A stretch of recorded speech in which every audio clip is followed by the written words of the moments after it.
एक बिलाल हबशी काले थे, उनको सम्मान दिया। सलमान फारसी को हवारत से ला करके सम्मान दिया। सलमान फारसी को सम्मान दिया, बिलाल हबशी को सम्मान दिया, लेकिन हिंदुस्तानी मुसलमान तो नहीं देता।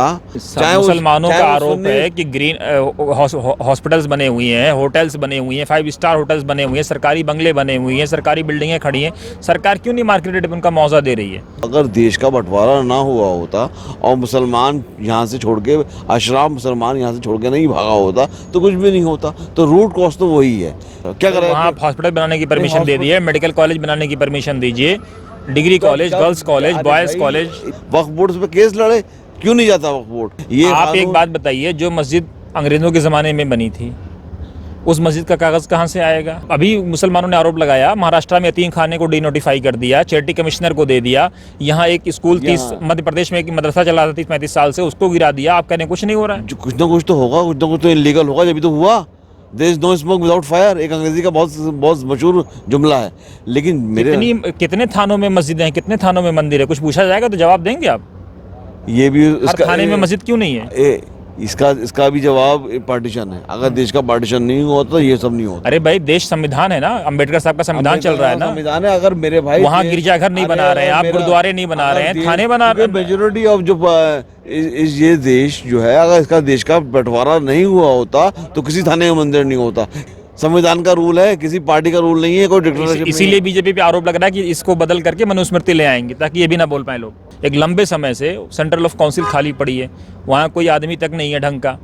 जितने लोग, बहुत सारे लोग तो निकाल दिए गए, कॉन्ट्रैक्ट पे थे, बस ऑफिस खुलती है और बंद होती है, कोई कमेटी नहीं, कुछ नहीं। कैसे चलाएगी सरकार? ये नई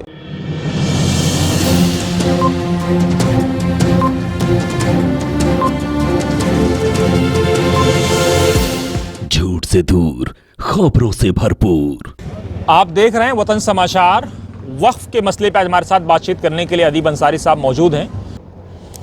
आप तो सरकार के समर्थक माने जाते हैं, आप अपने आप को पसमानदा मुसलमान भी कहते हैं। हालांकि मुसलमान तो हम समझते थे मुसलमान एक ही तरह का होता है, लेकिन आपने पसमानदा भी बता दिया और बना दिया मुसलमानों को। अब सरकार तो पिछड़ रही है इस पूरे मामले में।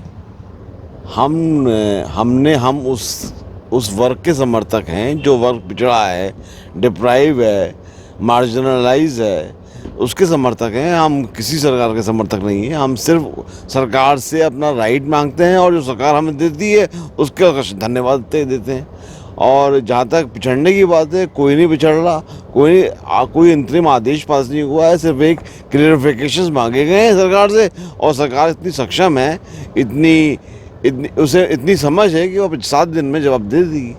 तो क्या मतलब वक्फ एक्ट में जो हुआ सब सही हुआ? अब बिल्कुल सही हुआ। एक कोई ऐसी चीज़ बताइए जिसमें पूरे मुसलमानों की तरह बात कर रहा हूँ, पसमानदा मुसलमान का रिप्रेजेंटेटिव हूँ मैं, मानता हूँ, लेकिन पूरा अशराफ वर्ग में है, वो हमारे साथ है। वो गिरा आपने जो बातें करें, अशराफ अजलाफ आप लेके क्यों आते हैं? कुरान तो साफ साफ कहता है कि जो है, कुरान की मानता कौन है भाई? कुरान तो पढ़ते हैं तरावी की तरह, सब आपके लिए अगर कुरान की मानते होते तो आज हम, अगर कोई नहीं मानेगा तो आप सीधे धर्म पे हमला कर देंगे। धर्म पे हमला? धर्म तो स्केर्ड चीज़ है। धर्म तो जितने धार्मिक आप हैं, मैं ये नहीं कह रहा जजमेंट मेरा, मैं बहुत धार्मिक हूँ या आप बहुत धार्मिक है। धर्म आस्था का सवाल है। मैं अल्लाह को मानता हूँ, अल्लाह के रसूल को मानता हूँ। तो अल्लाह रसूल ने कहा कि जो अशराफ और अजलाफ होना चाहिए, अल्लाह के रसूल ने कहा कि तकवा की बुनियाद पे सब बराबर है। अल्लाह के रसूल ने तो ये कहा सब बराबर है, सब बराबर। लेकिन भाई, एक बिलाल हबशी काले थे, उनको सम्मान दिया। सलमान फारसी को हवारत से ला करके सम्मान दिया। सलमान फारसी को सम्मान दिया, बिलाल हबशी को सम्मान दिया, लेकिन हिंदुस्तानी मुसलमान तो नहीं देता। वो तो आज भी भाई, आप चमक रहे हैं कि आपको सम्मान नहीं मिल रहा है? नहीं चमक रहे हैं, अल्लाह का नाम है चमक रहे हैं। और आपको इस पे भी एतराज है, चमके ना आप। अगर ये आपका एतराज है, अगर तो ये मेरी समस्या नहीं है, आपकी समस्या है। आप कह रहे हैं सम्मान नहीं दे रहा है, उसी पे हमने कहा कि भाई आप अल्लाह रसूल की बात कर रहे हैं और मान नहीं रहे हैं। अल्लाह रसूल की मानते भी हैं, बात भी करते हैं और उस पर अमल करने की कोशिश भी करते हैं, तक़वा पे आने की कोशिश करते हैं। अशराफ अजलाफ क्यों लेके आते हैं? मुसलमान क्यों नहीं कहते? मुसलमान कह रहा हूँ, सारा मुसलमान हमारे साथ में, बस खुश आप। क्योंकि हम महिलाओं की बात कर रहे हैं, क्योंकि हम मार्जिनलाइज कम्युनिटीज़ की बात कर रहे हैं, क्योंकि हम एक उस वर्ग की बात कर रहे हैं जिसपे जुल्म हुआ। और सरकार ने जेपीसी में हम गए थे, हमारा इंटरव्यू हुआ था लास्ट टाइम, जेपीसी में हम गए थे। जेपीसी में हमने वो बातें करी जो हिंदुस्तान के मुसलमानों के लिए मुफीद हों। तो आपने जो जेपीसी में कहा था सब मान लिया? अल्हम्दुलिल्लाह, अल्हम्दुलिल्लाह, सुम्मा अल्हम्दुलिल्लाह, अल्लाह का शुक्र है। तो आपने ये कहा था कि हिंदू कम्युनिटी से ला करके रखो वक्फ बोर्ड में। वो सरकार का प्रस्ताव था, अगर 2 हिंदू आ भी जाएंगे तो इसमें क्या बवाल है? तो इसमें भाई क्यों राम मंदिर में भी 2 मुसलमान को रख दीजिए। क्यों? सेकुलर मुल्क है, होने चाहिए। मैं तो कहता हूँ तो सरकार पहले मेजॉरिटी कम्युनिटी को लाए, फिर माइनॉरिटी तो बेचारे दबे कुचले होते हैं। अगर काम सरकार शुरू कर रही है और 2 मंदिरों के अंदर, ट्रस्टों के अंदर हिंदू मुसलमान भी मेंबर्स हैं, कोई ऐसी बात नहीं। सेकुलर मुल्क है मेरे भाई, कोई डिक्टेटरशिप नहीं है, कोई किंगशिप नहीं है, कोई बादशाहत नहीं है, कानून का राज है, डेमोक्रेसी है, हर आदमी को अपनी बात करने का अधिकार है और लोग कहते भी हैं। नहीं, बात कहने का अधिकार है, लेकिन दिल तोड़ने का तो अधिकार नहीं है ना। दिल किसी का ना तोड़ा जा रहा, किसी का दिल जोड़ने की बात हो रही है, महिलाओं को लाने की बात हो रही है, और आगा खानियों और आप सबको लाइए, लेकिन एक धार्मिक मामला, भारत का संविधान कहता है एक हार्ड को रिलीजियस मामला है, उसमें आप नॉन मुस्लिम कम्युनिटी को इन्वॉल्व करके क्या संदेश दे रहे हैं? कुरान मतलब देखिए, वक्फ जो है ये ट्रेडिशन है, ना कि रिचुअल है, हैं? अगर ट्रेडिशंस में कोई एक्सपर्ट आ गया, कोई आप मेरे भाई खुदा ना खास्ता किसी को घर में कोई मौलिक बीमारी हो जाए तो डॉक्टर तो हिंदू के पास भी जाते हैं, फिर तो कोई देखते हैं कि डॉक्टर हिंदू है या मुसलमान है। तो अगर कोई एक्सपर्ट आदमी बैठता है वक्फ के अंदर और राय देता है, तिब जो है, तिब ये धार्मिक मसला नहीं है ना, तो ये भी धार्मिक तिब भी एक यूनिवर्सल मसला भाई है। कोई अगर देखिए, आज वक्फ के ऊपर माशाल्लाह मैंने खुद देखा, सुप्रीम कोर्ट में से मैंने टीवी देख रहा था, सारे नॉन मुस्लिम वकील मुसलमानों के नहीं खड़े थे, कितनी अच्छी बात है।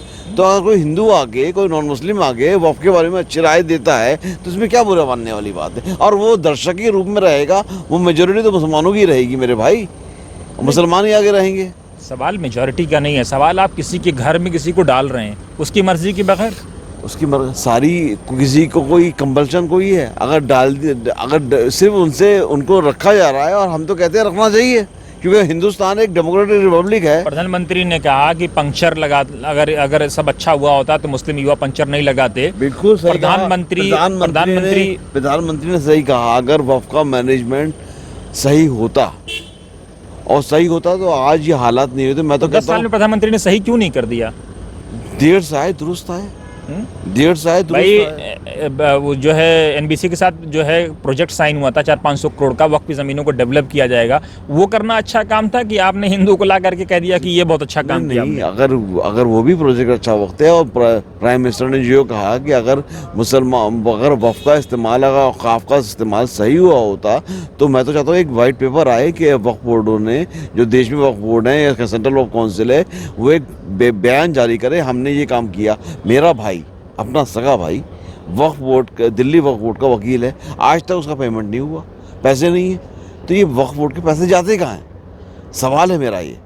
वक्फ बोर्ड ने कितनी मुसलमान महिलाओं को तनख्वाह दी, वो दी, पेंशन दी, कितने यतीम बच्चों के लिए अस्पताल, ये स्कूल खोले, कितने मासूम और यतीम बच्चों के लिए इन्होंने दरसगाहें खोली। मुसलमानों का आरोप है कि ग्रीन हॉस्पिटल्स बने हुए हैं, होटल्स बने हुए हैं, 5 स्टार होटल्स बने हुए हैं, सरकारी बंगले बने हुए हैं, सरकारी बिल्डिंगें खड़ी हैं, सरकार क्यों नहीं मार्केट रेट पर उनका मुआवजा दे रही है?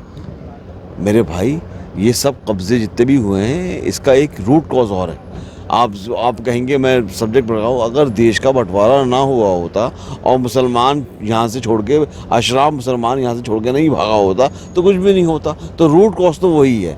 मतलब रूट कॉज वो है, करबला के ज़मीन पे ताज़ी दफन होंगे, मजलिसें होती हैं जेलों में, और 8 रबीउ अव्वल को जुलूस आते हैं, मुहर्रम आज़ादारी होती है यहाँ पर जोरबाग में। तो इसमें 25 एकड़ में आज़ादारी होगी। और क्या करा जाए यहाँ पर? क्या करा? वहाँ आप हॉस्पिटल बनाने की परमिशन दे दी है, मेडिकल कॉलेज बनाने की परमिशन दीजिए, degree college, girls college, boys college. Litigation पे हर वक्फ बोर्ड का दफ्तर सरकारी फाइलों से भरा पड़ा है, सिर्फ लिटिगेशन होते हैं और लिटिगेशन होते हैं और कोई काम ही नहीं होता। मैं तो कहता हूँ कि जो सरकारी ज़मीनें हैं और जो आपकी वक्फ के इमलाद हैं, औकाफ की ज़मीनें हैं, जो कि ग्रीन लैंड नहीं है, ग्रीन फील्ड नहीं घोषित की गई हैं, उन पर सरकार बनाए और नौकरी दे लोगों को। अच्छी बात है। सरकार अब बनाने के बजाय उसको विवाद में क्यों डाल रही है? यही तो सवाल है। सरकार विवाद में डाल रही है, सरकार तो विवाद सॉल्व कर रही है मेरे भाई। ये आप एक बात बताइए, जो मस्जिद अंग्रेजों के ज़माने में बनी थी, उस मस्जिद का कागज़ कहाँ से आएगा? आप कह देंगे नोटिफाई हो गया, आप गिरा देंगे, बुलडोज कर भाई देंगे। यही तो गलत फहमी है मुस्लिम कम्युनिटी में जो मैं दूर कर रहा हूँ।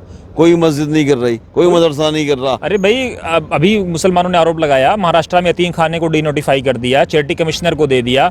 यहाँ एक स्कूल 30 मध्य प्रदेश में एक मदरसा चला रहा था 30-35 साल से, उसको गिरा दिया। आप कह रहे हैं कुछ नहीं हो रहा है? जो कुछ ना कुछ तो होगा, कुछ ना कुछ तो इलीगल होगा, जब तो हुआ।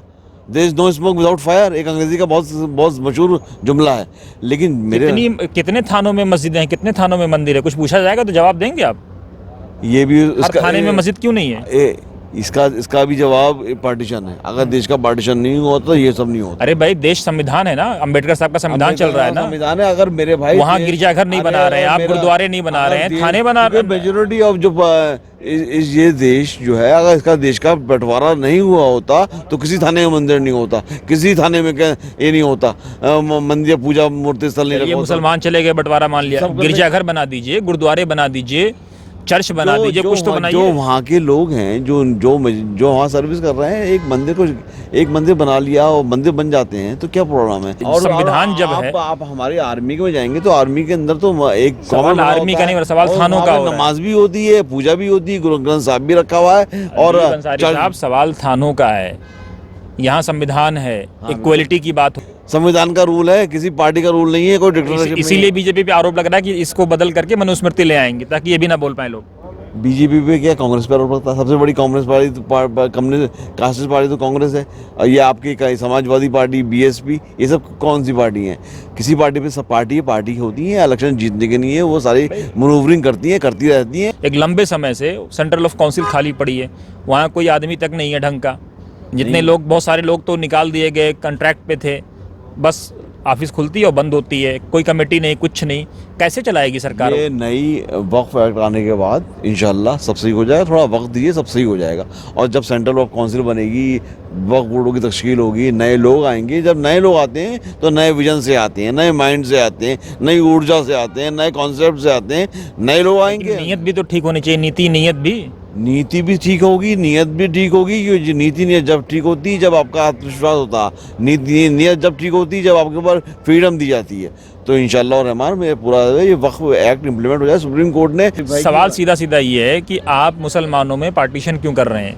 मुसलमानों में पार्टीशन कर रहे हैं? मुसलमान में तो ऑलरेडी पार्टीशन है। अगर आप किसी मैट्रिमोनियल साइट पे जाएंगे तो वो देख लीजिएगा। आप माशाल्लाह पढ़े लिखे आदमी, मुझे बार एक बात कहने की जरूरत नहीं। आप वो गुनाह है आप क्यों कर रहे हैं? अशराफ, फजलाफ, दलित, पसमादा, ये वो। मैं तो सब मुसलमानों की बात करता हूँ। कुरान जब कहता है कि सब बराबर हैं, मैं कुरान की मैं कुरान जो कहता है सब बराबर हैं। काश ऐसा सच होता, काश सुम्मा, मैं तो दुआ करता हूँ अल्लाह ये सच होता। तो कम से कम आप तो इम्प्लीमेंट कर लीजिए, कम से कम एक आदमी तो मुसलमान बन जाए। नहीं, एक आदमी क्यों बने? सब मुसलमान हैं अल्हम्दुलिल्लाह, सब बराबर हैं। Absolutely I do believe that सब मुसलमान बराबर हैं। मैं मुसलमानों की बात करता हूँ और सारे मुसलमान, चाहे वो अशराफ हों, अजलाफ हों, अर्जाल हों, सब वक्त चाहते हैं। क्योंकि जो गरीब मुसलमान है, जो नादार है, मिस्कीन, उसका कोई मतलब ही नहीं वक्त से मेरे भाई। ना उसका मुतवल्ली होता, ना उसका कोई कारकुन होता, वो तो बेचारा, उसे मालूम ही नहीं। उसको सिर्फ ये होता है कि साहब ये मस्जिद है, यहाँ जाके नमाज पढ़ लो। ये उसके घर में किसी का वो ठीक है, लेकिन अगर वो यतीम हो गया तो उसकी ज़मीन पे कब्जा कर लो। नहीं, कोई ये जो मुसलमान मुतवल्ली होता है ना, ये ख़ानदानी और ये आपका एक रैकेट जो होता है कि कभी ये सब बन जाएंगे, कभी ये सब बन जाएंगे, कभी ये सब बन जाएंगे, कभी ये सब बन जाएंगे। इसको ख़त्म करने के लिए वक्फ में रिफॉर्म, और रिफॉर्म्स तो हमेशा ज़रूरी होते हैं। रिफॉर्म्स पॉजिटिव मैनर में होते हैं। ये सब आप जिसका इलाज कर रहे हैं उससे पूछे बगैर उसका इलाज कर रहे हैं क्या? वो बता भी रहा है कि हमको बीमारी क्या है। क्यों नहीं पूछे बगैर? सारे मुस्लिम पर्सनल लॉ बोर्ड को बुलाया है, ज़कात फाउंडेशन। विपक्ष कह रहा है कि आपने हमारी चीज़ को एबोलिश कर दिया एक बार में, और जो चाहा वो लेके आ गए। नहीं, हमसे मतलब अब आप सारे मुसलमानों की बात करेंगे, आपको समझ में आ गया है? नहीं, सारे मुसलमानों की बात तो शुरू से कर रहे हैं, शुरू से करते हैं। बस ये है कि पसमानदा मुसलमान तू ज़्यादा गरीब है इसलिए उनकी ज़्यादा बात करते हैं। हम तो सारे मुसलमानों की बात करते हैं। सारे मुसलमानों की बात करने में भला है और सारे मुसलमानों की बात करते हैं, लेकिन पसमानदा मुसलमान की ज़्यादा बात क्यों करते हैं? हम खुद भोगी हैं और कोई बात नहीं है। चलिए, और यही बात मैं और भाई आपसे कह दूं, हिंदुस्तान वो मुल्क है जो सबको लेके चलता। नहीं, यकीनन ये अम्बेडकर का मुल्क है, विवेकानंद का मुल्क है, मौलाना आज़ाद का मुल्क है, भगत बिस्मिल और अशफाक का मुल्क है। एब्सोल्युटली। यहाँ सबके अपने अपने दायरे हैं, लेकिन आप दूसरे के दायरे में घुसते हैं तभी तो प्रॉब्लम होती है। दायरे में घुसते नहीं, दायरे में यहाँ तो लोग स्वामी विवेकानंद का कॉल है कि India is a land of acceptance not denial.